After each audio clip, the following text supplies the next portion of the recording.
Elena's diplomatic shuttle cut silently through space as she left Nexus Prime behind. The autopilot managed the journey while she sat motionless, staring at the data tablet displaying the faces of Earth's dead on Meridia. Professor Hiroshi Takeda and his research team. The Zhang family with their twins who had just celebrated their 5th birthday. Medical liaison Sarah Okonkwo, who had pioneered cross-species vaccination protocols. All gone. All waiting for justice that the Confederation would debate for months before delivering in half measures. Her secure comm pinged with an incoming transmission from General Zhang. Elena composed herself before accepting. "Ambassador, I trust you're safely away from Nexus Prime," the general asked, his weathered face betraying unusual emotion. "Yes. My diplomatic credentials remain valid for transit purposes, though I expect they'll be revoked within days." Elena glanced at the Confederation insignia she'd removed, now sitting on the console beside her. "The Iridian representative is trying to smooth things over, claiming my actions were from emotional trauma." Zhang's expression hardened. "And were they?" "No." Elena's voice held steel. "My emotions are real, but my decision was rational. The Confederation cannot, or will not act with the necessary speed and force. Earth must." The general nodded. "The Security Council has unanimously authorized the Prometheus Protocol. Admiral Diaz has been recalled to active service." Elena raised an eyebrow. "Sophia? She's been retired for 7 years, and studying alien military tactics for 15 before that. She understands our potential adversaries better than anyone." Zhang leaned closer to the camera. "We're not just going after the Krell, Elena. We're showing the galaxy that humanity won't stand by during genocide. That has broader implications." The unspoken question hung between them. How far would Earth go? How much of their carefully cultivated image as cooperative newcomers would they sacrifice? "The Confederation believes we joined them because we're weak," Elena said quietly. "Because we needed protection and guidance from more advanced civilizations. They have no idea what humanity is capable of when provoked." "They're about to learn," Zhang replied grimly. After the transmission ended, Elena turned her attention to the small memorial she had created on her data tablet. Names and faces of the human dead scrolled past. Scientists, families, students, people who had believed in peaceful coexistence. A soft alert indicated they were passing the outer marker of the Nexus system. Soon she would rendezvous with an Earth vessel for faster transport home. Behind her, the political machinery of the Confederation would begin its ponderous response. Investigations, hearings, debates about proportionality and evidence. Elena touched the screen, stopping on an image of a classroom of human and Merazin children, taken 3 months before the massacre. They had been part of a cultural exchange program she had personally championed. "They thought we were civilized because we followed their rules," she whispered to the empty cabin. "They never understood that we chose to follow their rules. We chose restraint.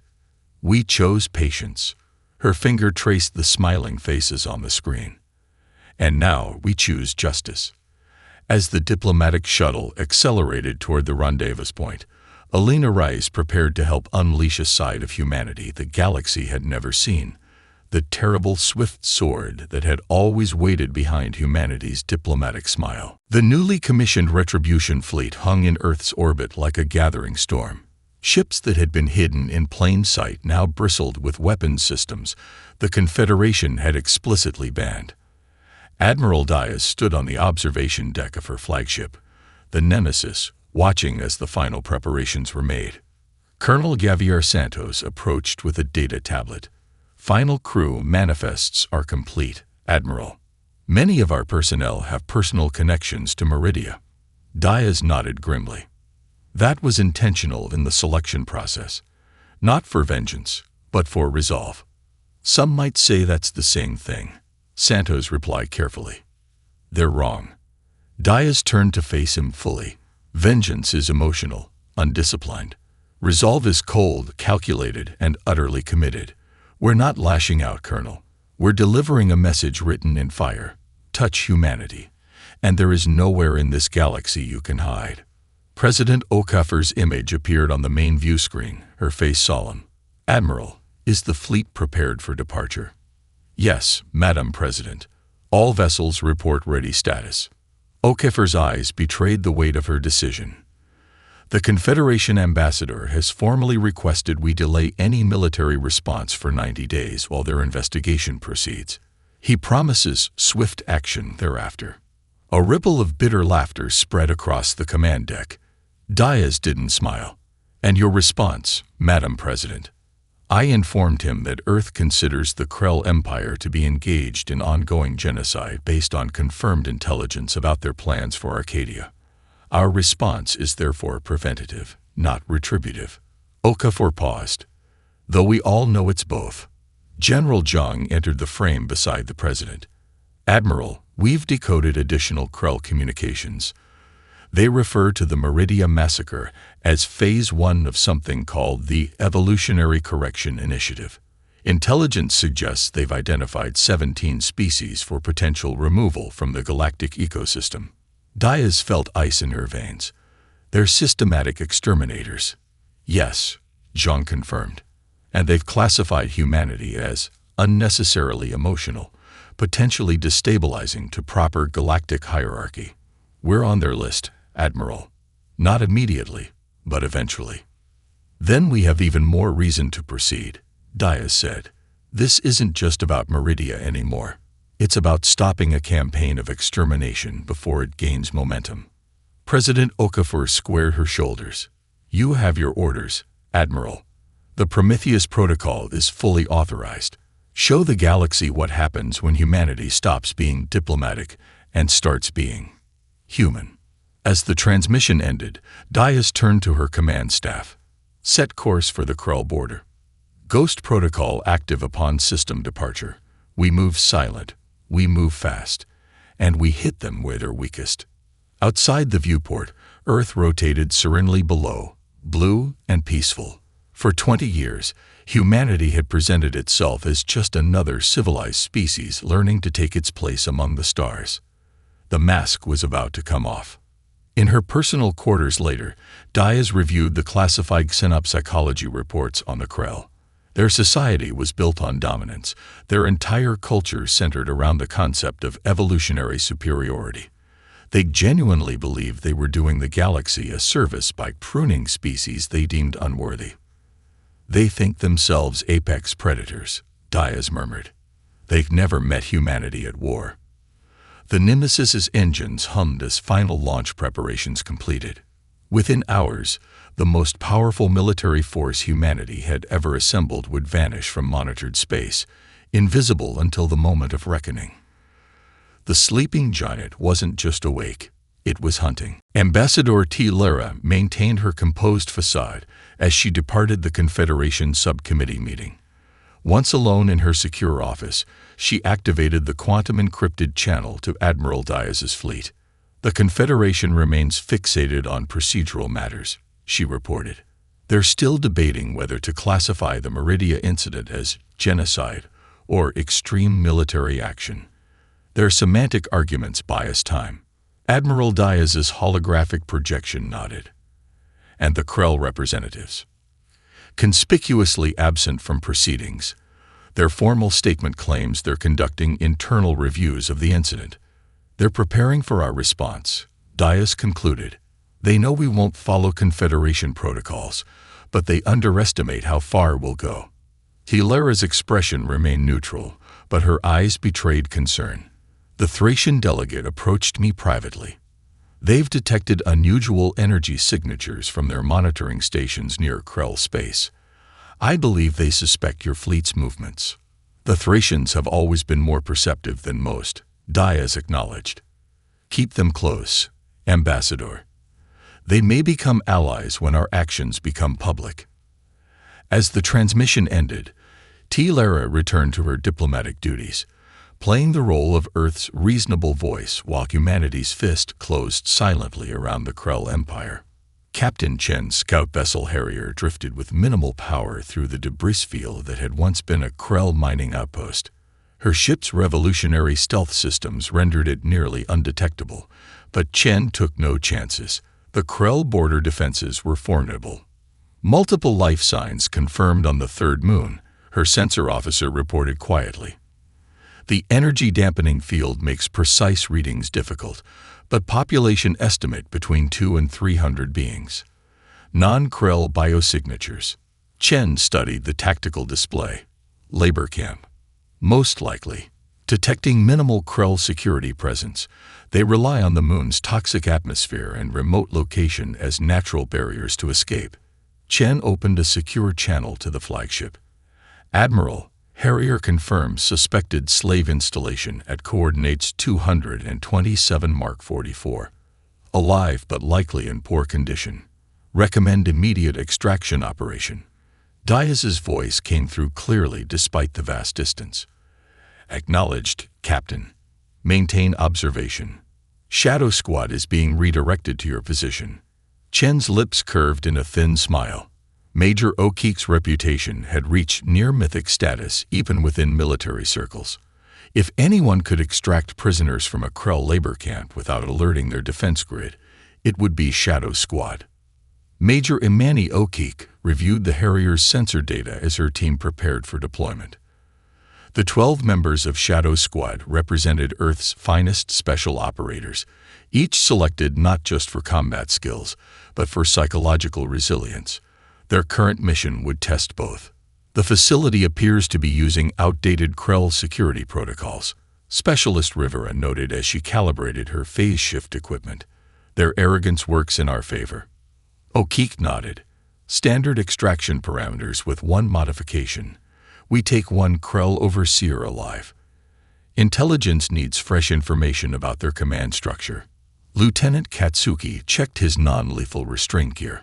These labor camps weren't in any Confederation records. The Krell have been operating them for years while pretending to be civilized members of the Galactic community. Civilization is often a thin veneer, O'Keefe replied, securing her tactical helmet. The Krell showed their true nature on Meridia. Now we show ours. As their stealth insertion craft detached from the fleet's auxiliary carrier, O'Keefe reviewed the mission once more in her mind. This wasn't just a rescue operation. It was the opening move in humanity's response, a precision strike that would extract both survivors and intelligence without alerting the broader Krell defense network. The true assault would come soon enough. But first, they would save those who could still be saved. Shadow Squad, final equipment check, she ordered. We move in 15 minutes. Remember, we are the ghosts that haunt humanity's enemies. Silent, invisible, inescapable. The Corvin shipyards burned. What had once been the crown jewel of Krell military production now collapsed into a spiraling gravity, well as Earth's ships systematically targeted critical infrastructure. Admiral Diaz watched from the Nemesis command deck as Captain Tanaka's battle group executed a perfect flanking maneuver against the remaining Krell defenders. Their combat algorithms are surprisingly rigid, observed Lieutenant Commander Park, Diaz's tactical officer. They're fighting according to classical Krell military doctrine, without adapting to our unconventional approach. They've never needed to adapt, Diaz replied. Their technological superiority has always been sufficient until now. The main view screen flickered as Supreme War Leader Drakkor's transmission cut back in. The Krell commander's reptilian features contorted with a mixture of rage and disbelief. You primitive savages. Your species will be erased for this transgression, he snarled, abandoning the diplomatic veneer Krell officials typically maintained.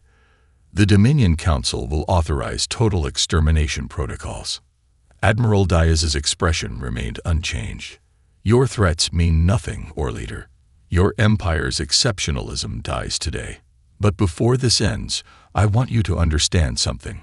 She leaned forward slightly. We could have targeted your homeworld. We could have bombed your civilian centers. We chose not to because, unlike you, we can distinguish between combatants and innocents. Mercy is weakness. Drakkor spat. No, Diaz corrected calmly. Mercy is civilization. But make no mistake, our restraint is a choice, not a limitation. Push us further, and you'll discover exactly how uncivilized humans can become when necessary. As the transmission ended, Dias turned to her communications officer. Send the evidence packages from the labor camps to all Confederation members and independent systems. Everyone sees what the Krell have been doing while pretending to be civilized members of the galactic community. In the medical bay of the extraction vessel Mercy, Dr. Elise Chin worked tirelessly to stabilize the rescued Merizin survivors. Their bioluminescent membranes flickered weakly as they struggled to process the sudden change in their circumstances. Vela Sin, the quantum physicist, watched with multifaceted eyes as the human medical team treated her people with unexpected gentleness. I thought your species would simply eliminate the Krell, she admitted to Dr. Chen. Your reputation among the Confederation species is complicated. Many believe humans merely pretend cooperation while harboring violent tendencies. Dr. Chen smiled sadly as she adjusted a nutrient infusion for a particularly frail Merizin child. There's truth there. We're trying to be better than our history. But some actions, like what happened on Meridia, trigger very deep, very old instincts to protect and defend. Velasin's membranes pulsed with a pattern Dr. Chen's translator interpreted as thoughtful consideration. You rescue us before attacking the Krell. You target military facilities rather than population centers. Your strategy seems principled despite its violence. The line between justice and vengeance is thin, Dr. Chen acknowledged. We're trying to stay on the right side of it. The ship shuddered slightly as it accelerated away from Krell space, carrying its precious cargo of survivors who would soon testify to the Confederation about the true nature of the Krell Empire. On the Nemesis, Admiral Dias received confirmation that all extraction vessels had successfully departed the battle zone. She turned to her command staff as the tactical display showed the Corvin shipyard's final collapse into artificially induced gravitational singularity. Phase 1 complete, she announced. All ships prepare for jump to secondary targets. The Krell believed one demonstration of power on Meridia would cow the galaxy into submission. Her eyes hardened.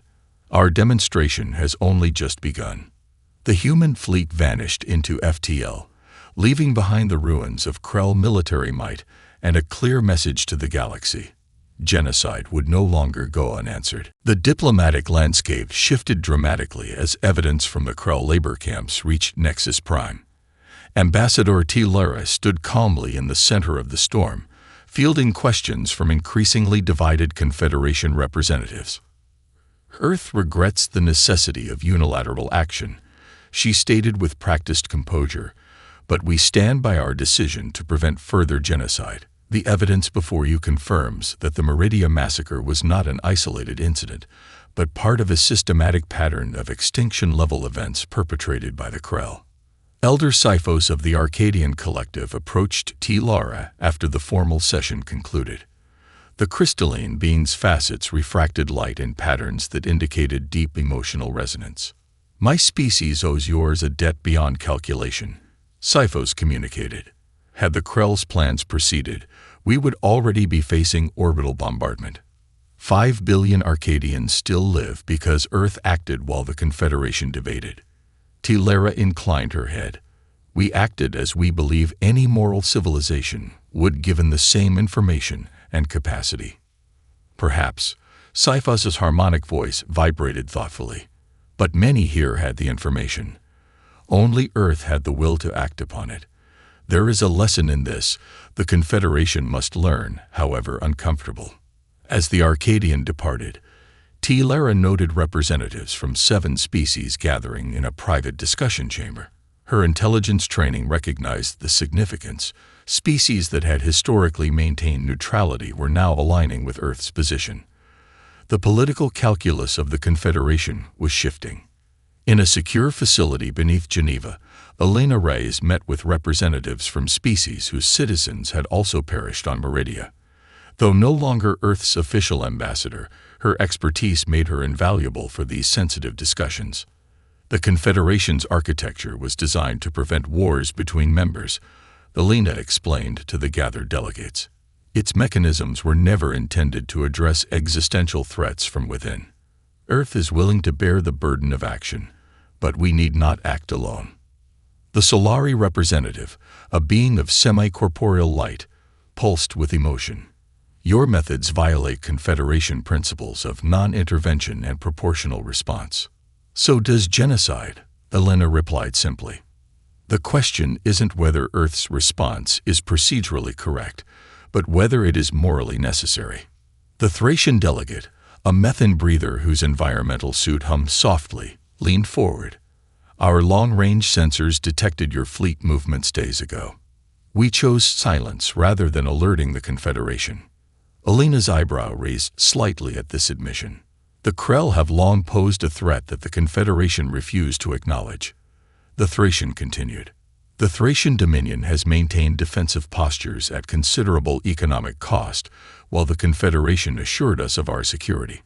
Perhaps it is time for a more proactive approach to galactic security. One by one, the representatives voiced cautious support for Earth's actions, though each emphasized different aspects of the response that aligned with their species' values. The Solari appreciated the rescue of survivors.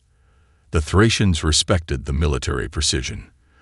The Dendari approved of the targeted strikes against military rather than civilian targets. As the meeting concluded, Elena felt a subtle shift in the galactic balance of power. Earth had expected to stand alone, to be condemned while secretly being appreciated. Instead, something new was forming, an alliance of species unwilling to sacrifice their existence on the altar of Confederation procedure. We will coordinate our fleet movements with yours, the Thracian delegate confirmed. The Dominion Council has authorized a battle group to support your operations against the Krell Military Academy at Dracon's Forge. Elena nodded, careful to conceal her surprise. Earth welcomes your support. Together, we send a message not just to the Krell, but to any who would consider genocide a viable policy option. As the delegates departed, Elena opened a secure channel to Admiral Dias. What had begun as Earth's solitary stand for justice was evolving into something the Confederation had never anticipated. A coalition of the willing, bound together, not by procedure but by principle. The agricultural colony of New Eden represented everything humanity hoped to become in the stars: peaceful, productive, in harmony with an adapted environment. Fields of golden wheat swayed beneath twin moons, tended by colonists who had learned to call this distant world home. Lieutenant Candela Santos stood at the colony's Defense Command Center, eyes fixed on the tactical display showing the approaching Krell battle fleet.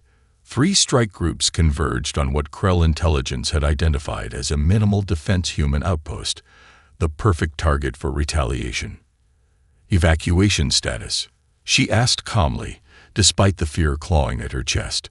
Her daughter Mira was among the colonists being moved to underground shelters. 87% complete, Lieutenant, her XO replied.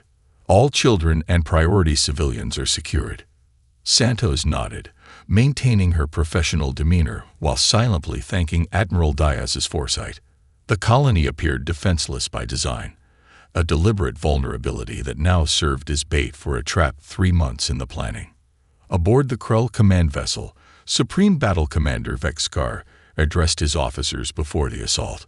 His scales gleamed with ceremonial oils applied before what was expected to be a glorious retribution strike.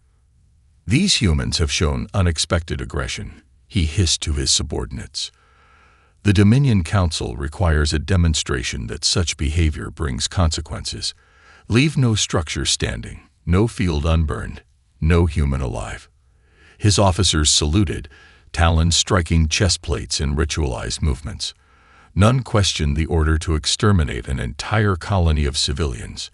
In Krell military doctrine, there was no meaningful distinction between combatants and non-combatants of an enemy species.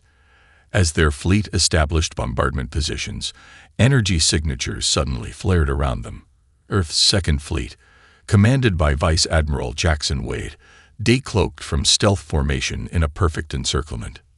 You believe we left our worlds undefended, Wade transmitted to the trapped Krell. That we would make the same mistake as the Merazin. Humanity learned millennia ago. The best defense is a devastating offense. The Battle of New Eden became the largest space engagement in recent galactic history. The Krell fought with desperate ferocity, but Earth's technological surprises continued. Quantum displacement shields absorbed energy weapons that should have overwhelmed them. Autonomous combat drones swarmed Krell vessels in patterns too complex for their targeting systems. From her underground shelter, 8-year-old Mira Santos watched grainy footage of the battle on emergency broadcasts. The colony's children huddled together as explosions from orbit occasionally shook the ground above. "Are we going to die like the people on Meridia?"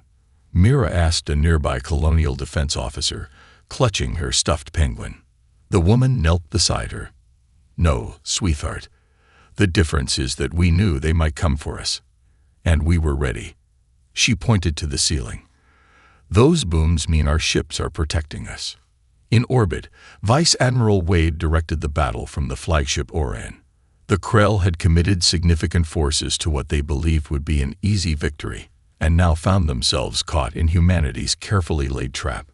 "Target their propulsion systems," Wade ordered. "I want their ships disabled, not destroyed where possible.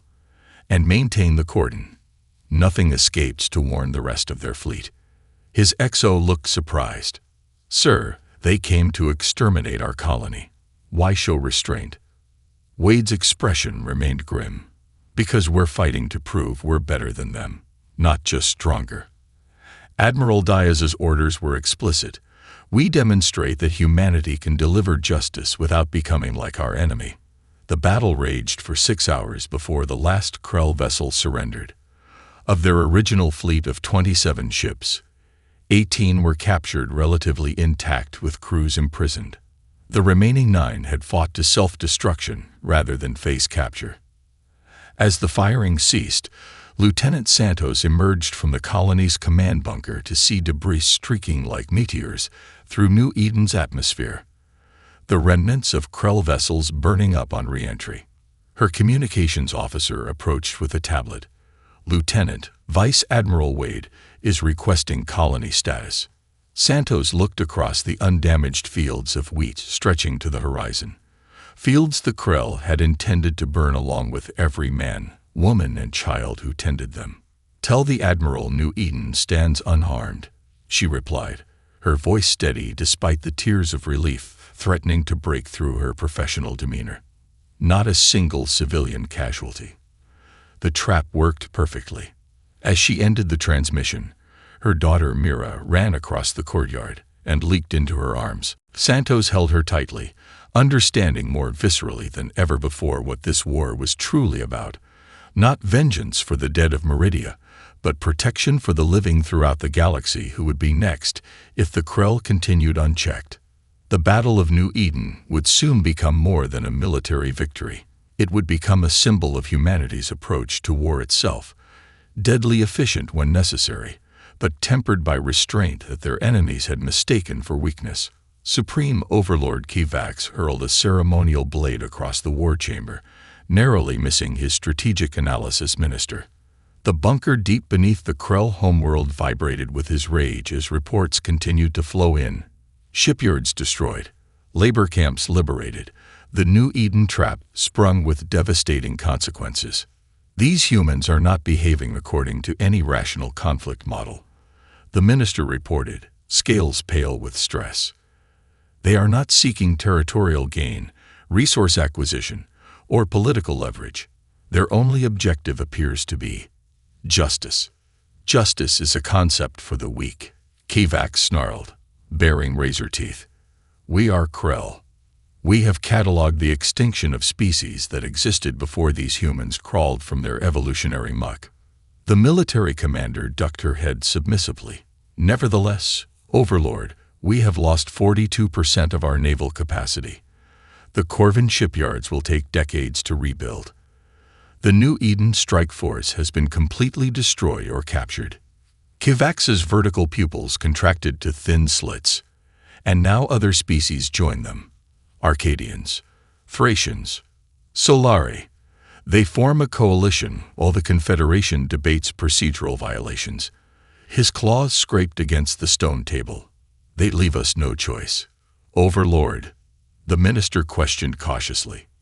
Prepare the world breaker. If these humans want to see true power, we shall demonstrate it on their homeworld.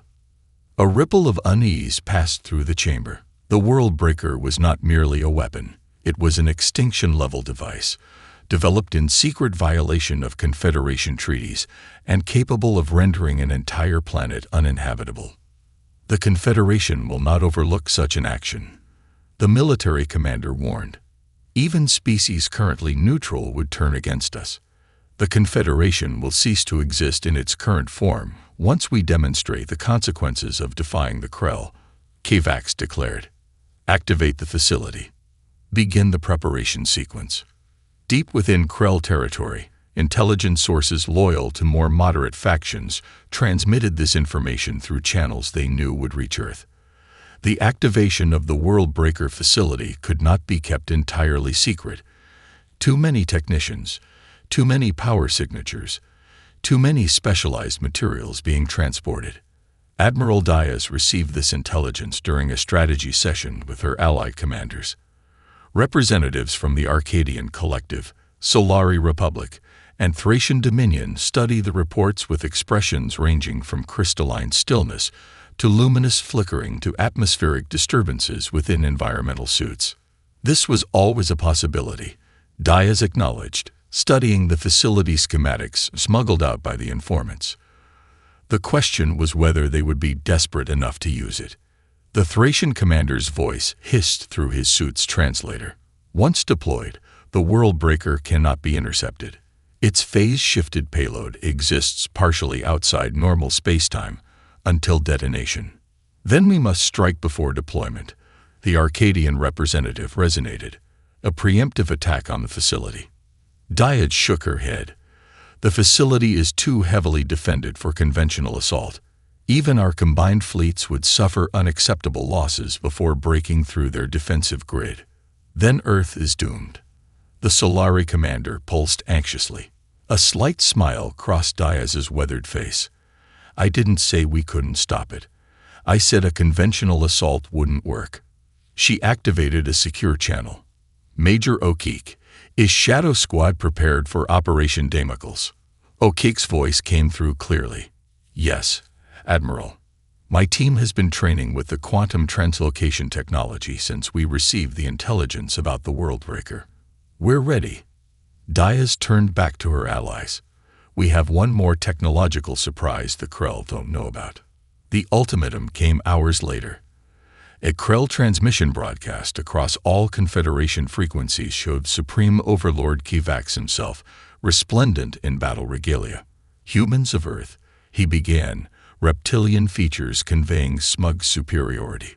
Your species has demonstrated unexpected capacities for violence and destruction.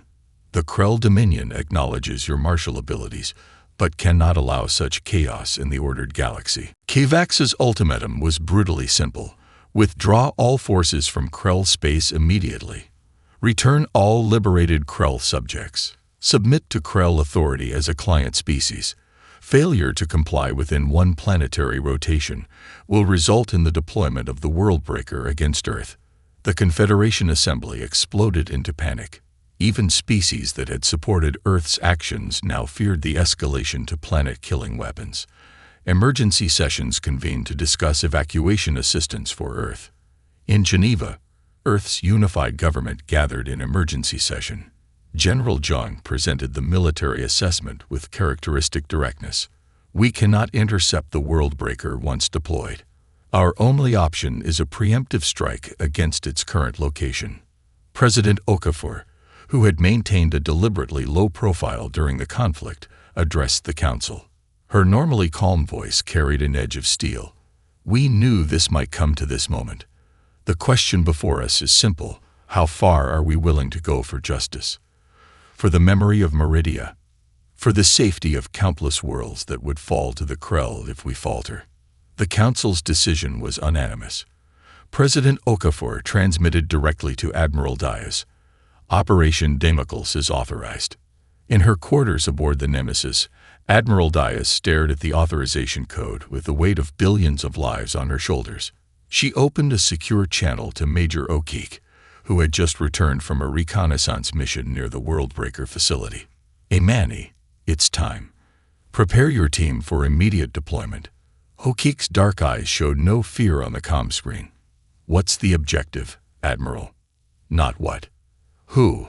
Diaz sent a classified file transfer. "We're going after Kvax himself." As the quantum translocation equipment was prepared, Diaz sent a brief, encrypted message to Earth. "Sword of Damocles descending. Dawn comes after." Supreme Overlord Kvax reviewed the final Worldbreaker deployment protocols in his secure bunker.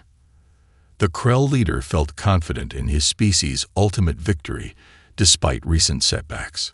Humans might have technological surprises, but nothing could match the doomsday weapon his scientists had perfected.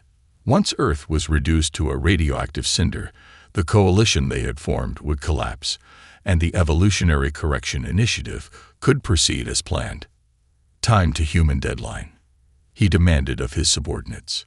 3 hours remaining. "Overlord," the operations minister reported. "No response to our ultimatum has been received. Preliminary activation sequences for the Worldbreaker are complete." Kvax bared his teeth in satisfaction. "Excellent. The humans doubtless spend their final hours in evacuation attempts. Their arrogance is—" The chamber's lighting flickered momentarily. Kvax paused, head tilting in confusion. Nothing should be able to affect the power systems in this bunker, buried beneath kilometers of bedrock and protected by the most advanced shielding technology in the Krell arsenal. A strange shimmer appeared in the center of the room, like heat distortion, but somehow darker, as though reality itself struggled to maintain coherence. The Krell guards raised weapons in alarm. "Security breach," the commander shouted, but it was already too late. Major Imani O'Keek and Shadow Squad materialized directly inside the bunker, phase shift armor allowing them to bypass every layer of Krell security. Similar teams from allied species simultaneously appeared at the Worldbreaker facility, the Krell Military Command Center, and 6 other critical installations. "Supreme Overlord Kvax," O'Keek stated calmly as her team moved with practiced precision to neutralize the guards. "By authority of Earth's unified government and the Coalition for Galactic Security, you are under arrest for genocide, crimes against sentient life, and development of prohibited extinction-level weaponry." "Impossible," Kvax hissed as phase cuffs locked around his scaled wrists. "No species possesses such technology." "You destroyed a peaceful world to demonstrate Krell power," O'Keek replied, her voice level despite the adrenaline coursing through her veins. "We've been holding back our true capability since joining the Confederation." Her smile held no warmth. Surprise. Within 6 hours, the entire Krell leadership was in custody. At the Worldbreaker facility, Arcadian crystal tech specialists disabled the doomsday weapon, while Thracian engineers documented its specifications for evidence. The Solari communications experts broadcast proof of the weapon's existence to every corner of the Confederation. With their command structure decapitated and superweapon neutralized, the Krell military fragmented into competing factions. Some surrendered immediately. Others fought desperately until their ships were disabled. 24 hours later, the Confederation assembly fell silent as the main entrance doors opened. Admiral Diaz entered first, her weathered face showing the strain of the past weeks, but her posture unbent. Behind her came Major O'Keek and Shadow Squad escorting the captured Krell leadership. Ambassador Elena Reyes, reinstated by emergency measure, took the podium. "The people of Earth did not want this conflict," she began, her voice carrying to every corner of the vast chamber. "We joined the Confederation believing in its principles of peace, cooperation, and justice. When those principles failed to protect the innocent, we acted, not out of vengeance, though we felt its call, not out of hatred, though it would have been justified."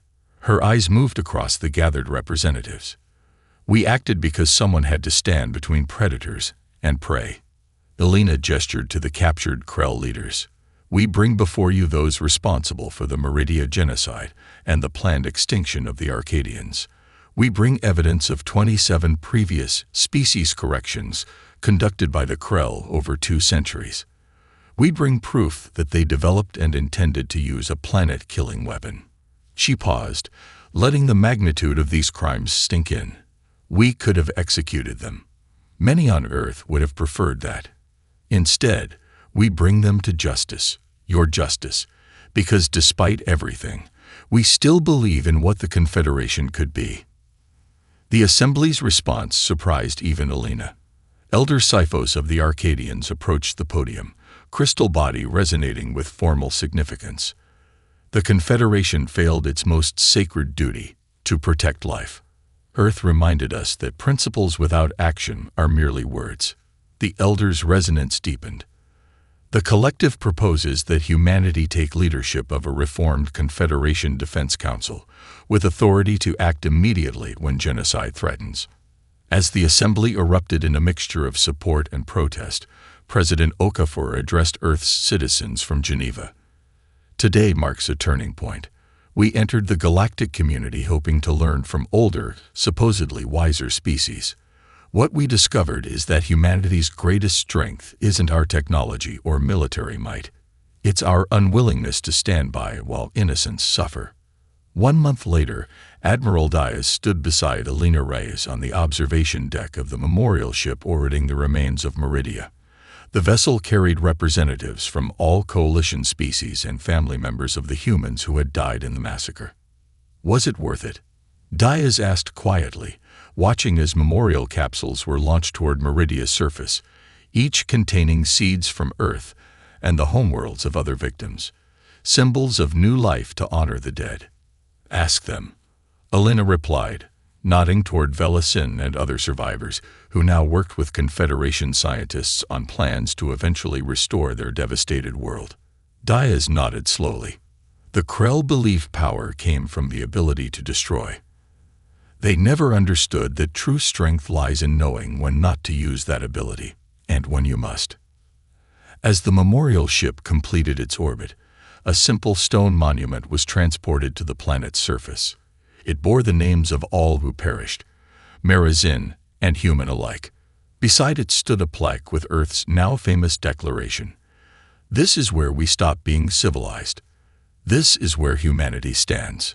The galaxy had learned that humans would follow rules and norms when possible, but when genocide threatened, when the powerful preyed upon the vulnerable, humanity would cast aside convention for action. Not because they rejected civilization, but because they understood its true purpose. The courage to defend those who cannot defend themselves, whatever the cost.